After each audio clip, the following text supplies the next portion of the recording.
Hello, everybody. Welcome to SPX 2019. I'm Rusty. And I'm Joe, and with us today, Katherine Blood from the Library of Congress and Martha Kennedy from the Library of Congress. Welcome, ladies. Good to have you. thank you. guys, what is the Library of Congress doing at SPX? Yeah.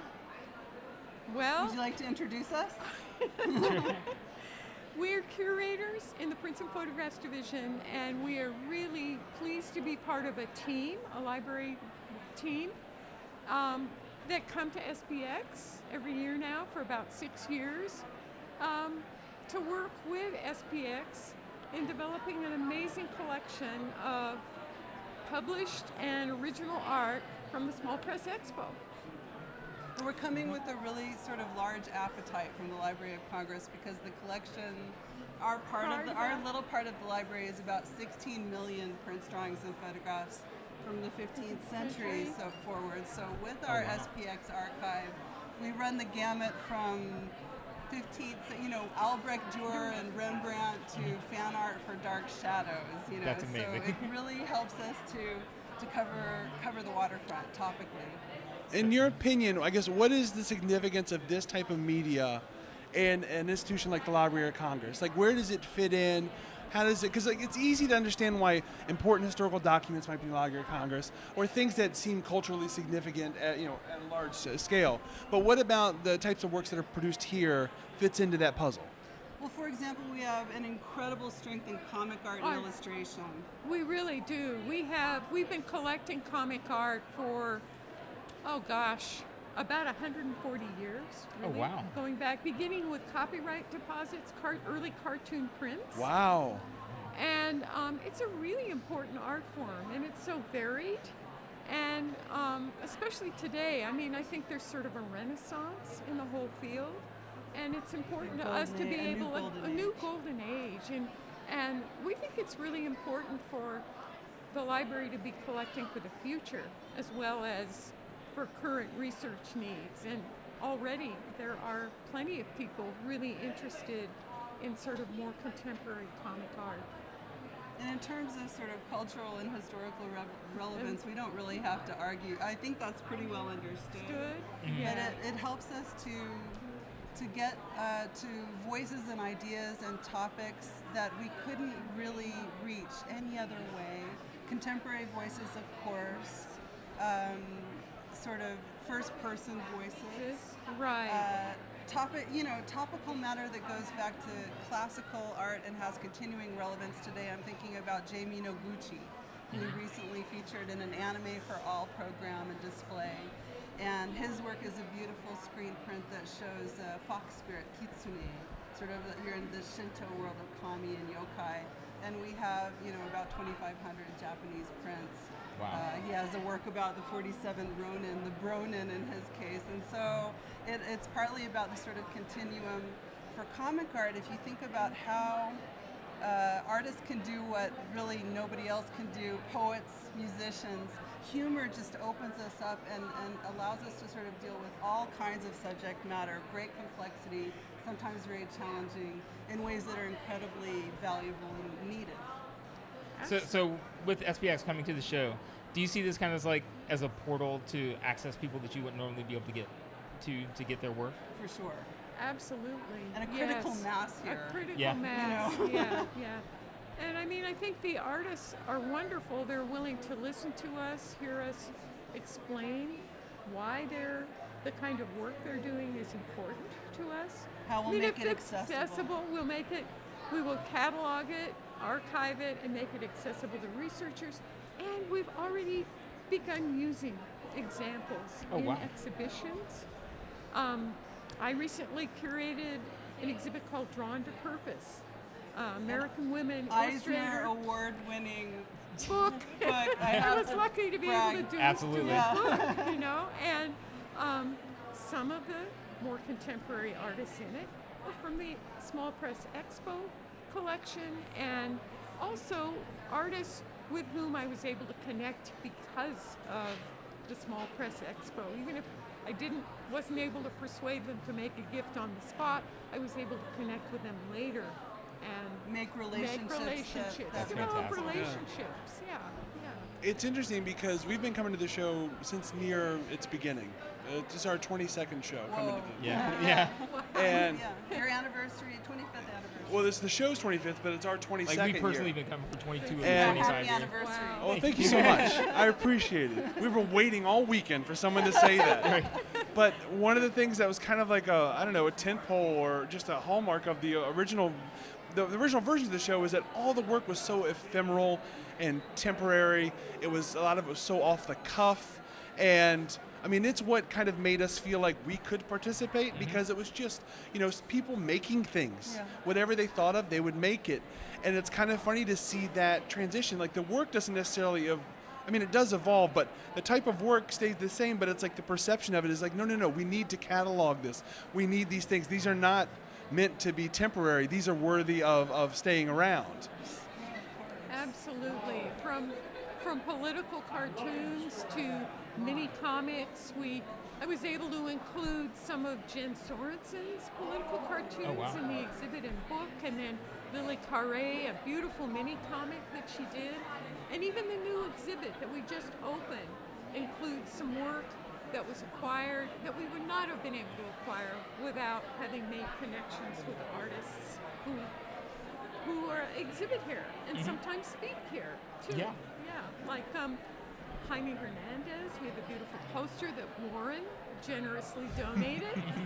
Love and Rockets. Yeah, Love and yeah, Rockets, absolutely. Right, and Marguerite Dubai. We have a wonderful page from one of her autobiographical story about her struggle to pursue her dream to become a comic artist. Yeah. And there are other examples as well. Yeah, I think from Warren had shown us some pictures from he did a brief little tour, beforehand this week. But a good example is Raina Telgemeier having some of her early mini comics that just don't exist anymore. She is so important. Early on, she was willing to make a gift of two of her drawings from earlier in her career, and they have been included in an exhibit, in both the book and the exhibit comic purpose. But going to a little bit of a more pedestrian era in terms of ephemera and sort of the importance of capturing things that might not last otherwise. Like, we have a long history of collecting postcards, and we continue that here in a really sort of rich and big way. What we've been doing recently, which is kind of new, is collecting artist illustrated business cards, which are fantastic little artworks and fantastic little sort of material culture capsules that you can approach in all sorts of different ways. So That's an interesting thing to come to a room full of cartoonists. You're going to get like cool business cards. It's like you keep finding new manifestations of their work. Yeah. Oh, what, postcards or posters or business cards. They continue to make little things. Patches, where all of these are things that are really so reflective of our cultural moment, not just now, but for a while. And so it's really important to have representative and wonderful examples. What is the general reception when people find out that you're representing the Library of Congress? Because it's a name with quite a bit of heft, and a lot of these people are, a lot of these people are early in their comic making career. So I would imagine they're pretty impressed to have an audience with someone who's from the Library of Congress. It's going to be pretty cool to them. They're very warm and welcoming, and They are. a lot of them even also ask, "Oh, do you have this?" They'll have specific research interests. Yeah. Do you have emblem books?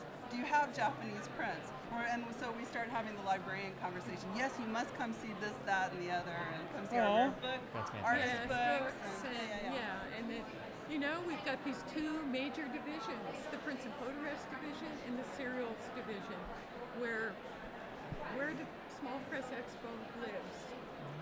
And they're generally very generous and friendly, when you talk to people about the library. So we're so honored to be here, and we sort of live for the art and the artworks and the artists, and so for us, we're starstruck. We're so excited, and the other point that we really should make, if we haven't already, is that we're interested, of course, in Raina Telgemeier, like great, celebrated, have changed and moved the equation forward and are understood to be important, and also artists who are just starting out, who perhaps I've never heard of, who are just good and have great merit and talent, and to be able to sort of to show that range.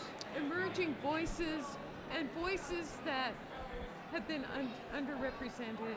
I Yes. mean, that's the other incredible opportunity, and we're really honored to be able to meet so many different kinds, creators from different backgrounds. And that's an interesting thing that we've had at the show where, early on there was definitely a distinctive push to be as inclusive as possible and to have as diverse of a group as possible.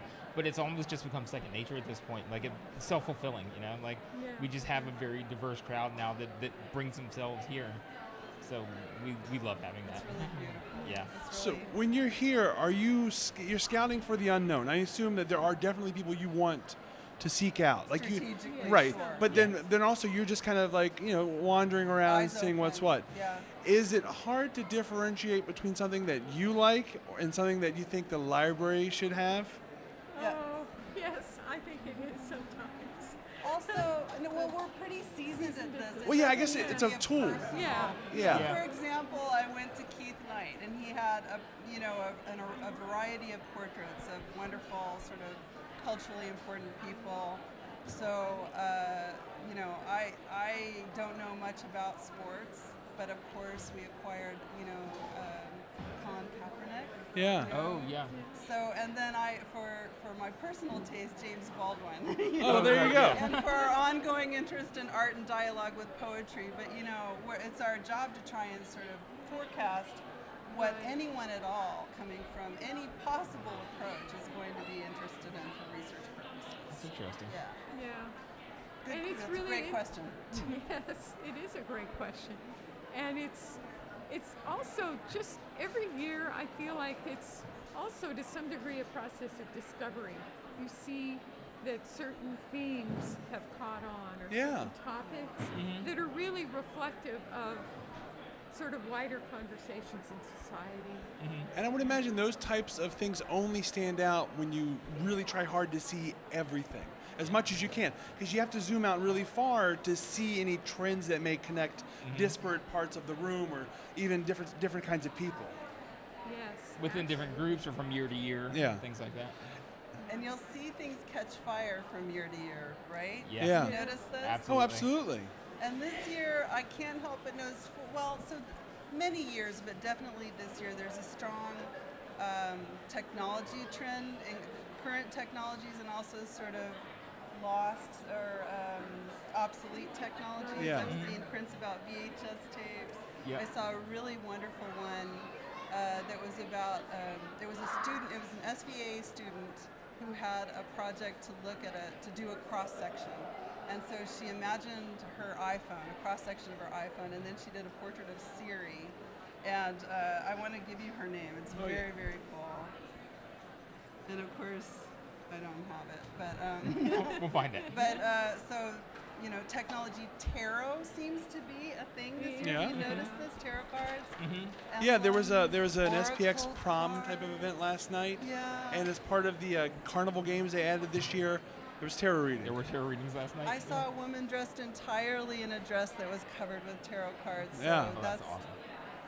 We've been acquiring transgender, Gender. lots of first-person voices, transgender Right. voices, Latinx. And you know. also, I would say health and mental health. Yes, yes. You Yes. know, works involving those, and those are often first-person kinds of narratives too. That kind of origin.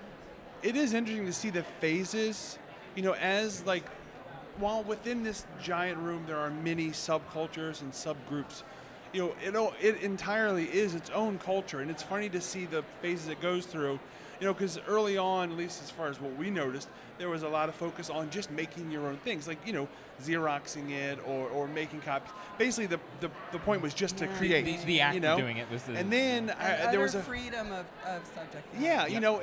and maybe a lot of it was, takeoffs of what may be a mainstream comics, but it was done by a person as opposed to, a company. And so that may be its value at the time. But then there was a phase where there were lots of really intricate crafting type of projects where it wasn't just a book, it was a portfolio that would unfold in 20 ways. With a Volvel, Or there might be a box that it comes in. screen printed, And none of these letterpress. none of these were not valuable, but you could see that like the focus of a lot of the people were focusing on the craft of it instead of conveying a story. And now I think what you say, it reminds me of a lot, is so many of the things that you see around here now are kind of about individual identities. Yes. And communities. And across all types of representation, whether it's race or mental health, but it's basically like all these people kind of putting a flagpole in who they see themselves as, and then other people being able to see people similar to them by looking for as close as possible as they can find. And that's a pretty neat evolution to see, where it's not just stories that they make up, and it's not just stories that are based upon like an understood concept like time travel or whatever. It's stories about the individuals and trying to convey that to others. That's right, and we're sort of so we also just closed a show about socially conscious art, and we've been sort of collecting from different artists their idea of why they do what they do, how they see it moving through the world, why it's important.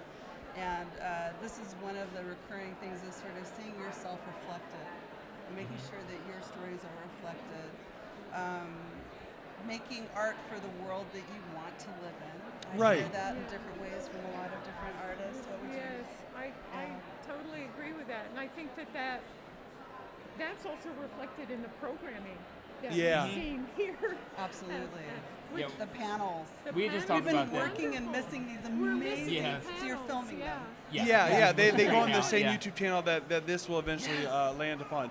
Yeah, when we were used, we did not care about panels at all, and so it's really neat to see people almost come here exclusively just to get as many panels in. It's like, And they're at the same time, and all there are 3 that you're dying to go to. They're all good, so yeah. And I just love that there's another whole aspect of the show that's not even commerce, not even meeting people. I just want to hear interesting talks, and I think that's so cool that it can also exist here. Absolutely. The fact that we've grown in such a way that it used to just be like an extra add-on value to the show, but now we have so much focus and we've been able to expand it so much that it's become its own kind of separate thing. So you have that same diversity and things that we would think of as very niche ideas for some of these panels. And we're like, hopefully that sounds interesting. Maybe people might come, And but then then you it's really blind. strike lightning, and then Down the hall. And you don't know whether it's because all these people are interested in that topic or because they just love going to the panels that they see. And so like, I'm going to give this a shot. So as coming with our so curators and curarians, lifelong learners, people are coming hungry for knowledge. Yeah. Hungry to know and learn, including us. That's right. We include ourselves. Do you get to experience a lot of people like going through the archives at the library that aren't necessarily interested in sequential art or cartooning, but they find themselves learning a lot about it, just because it's an interesting subject? Like, not people that are already invested in it as a topic. Do you come across those types of? The idea of sort of serendipity and coming and finding, discovering something you didn't know you wanted to know. All that's constantly. Oh yes, constantly. I think so. I mean, you see researchers at various levels coming to our division, making appointments with us. From age 16 to like the top expert in the world on various subjects. You've got historians who weren't even thinking that much about using political cartoons in their research or social commentary. And it's great to see, we want to do all we can to encourage that. And sometimes you have to fill in the background a little bit. Yeah, sure. Give them some context. But there still is a little bit of sort of surprise factor. There is an idea, the Library of Congress. I have a great deal of reverence and respect for the Smithsonian, but sort of, it may be that people don't know what's available that is perfectly pertinent Definitely to their so, topic.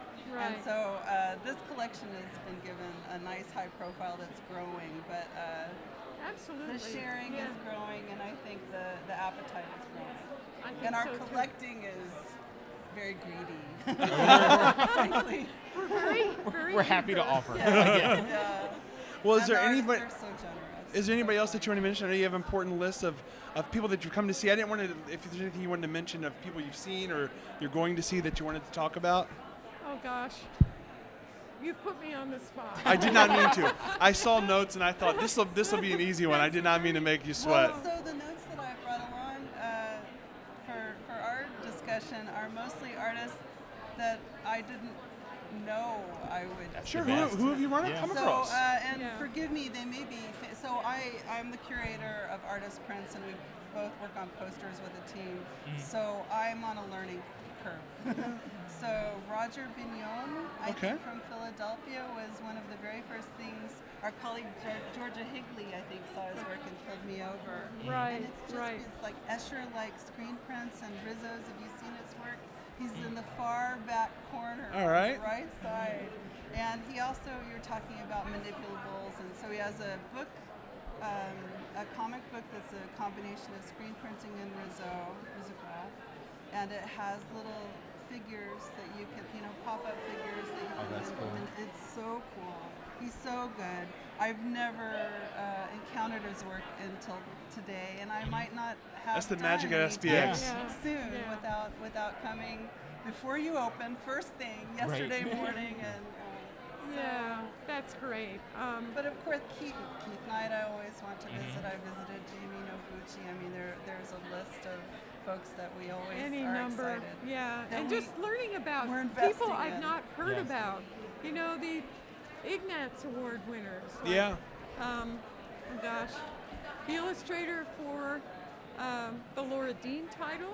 Oh yeah, Rosemary Valerie O'Connell. Oh, yeah. Yeah, she's right. amazing. Her work Yeah. is amazing, and I was familiar with Mariko because of Jillian Tamaki's work. Right. And another artist I'd never heard of, Jade Calderon. And I wish I could think of more names. Oh, that's right No, now. fine. we- You're done. I have one. I It's a have giant. one. Oh, okay. Sorry. The Library of Congress has overseas offices that will transfer, especially posters, and we've been working on devotional prints from many different spiritual practices, including Hindu devotional prints that are called God prints. This is quite recent, so we've had things coming over from our New Delhi Delhi. office. Right. And I ran into an artist who is making in sort of anime style mashup with Hindu devotional God deity stories. That's interesting. Original drawings, and her name is Stephanie Chateau. Nice. And it's just perfect. Check, home run, and a voice unlike anything else in the collection to date that is perfectly relevant. And our specialist in the Asian division, I'm going to go straight to them and show them this work, and they'll be so excited. It's really amazing to think about. This person has their own unique idea for something they want to make. And it's she's like we're in gonna. Tennessee from Florida. Right.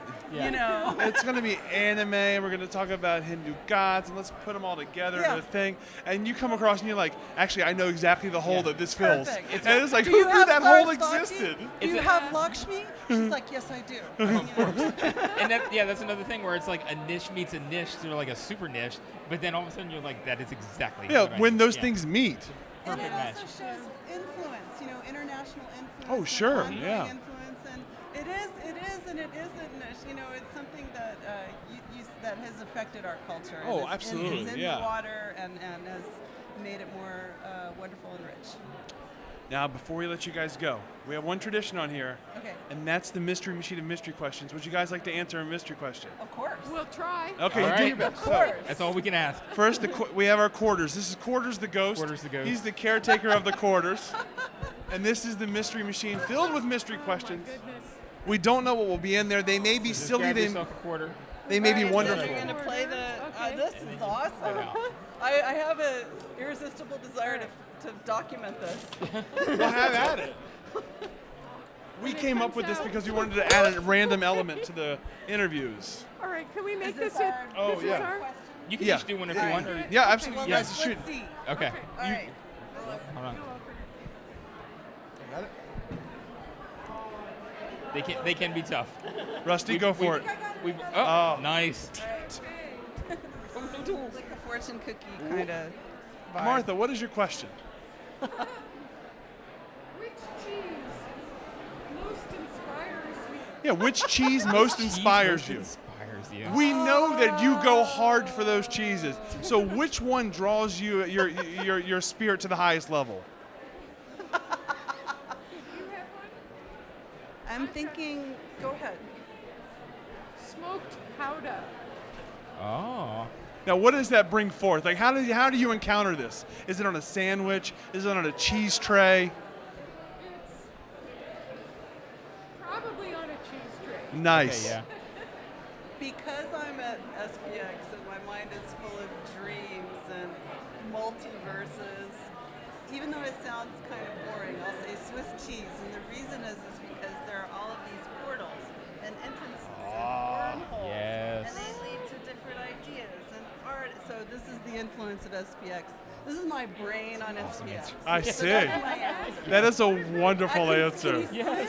What I like is we got a genuine cheese answer, and then we got a magical cheese answer. The and meta cheese, yeah. We got From California, so we got both. That's the thing.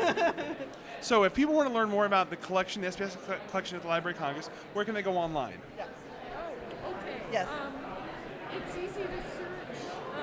Small Press Small Expo. Press Expo collection in the online catalog, www.loc.gov / pictures. Oh, and it's /pictures for our division. Okay. Excellent. All right. Right. And You can do it on your phone like right now. And Perfect. Excellent. The collection. And It's we'll wonderful. put a link up on the video. Yeah, we'll too, so definitely include have a it. link, yeah. That'd be great. Yeah. Awesome. specific artists, the same address, you can type in your name. If we have original art or special print or whatever. And You can also come and see us. You know, ask Yes. us to come and see our Tilly Walden drawings, and we'll bring them out to the reading room and put them on. cool. Come see us. Oh, will do. Awesome, Thank yeah. you so much for sitting with us. Thank you. Yeah, we appreciate it. And have a great time at the rest of the show. All right.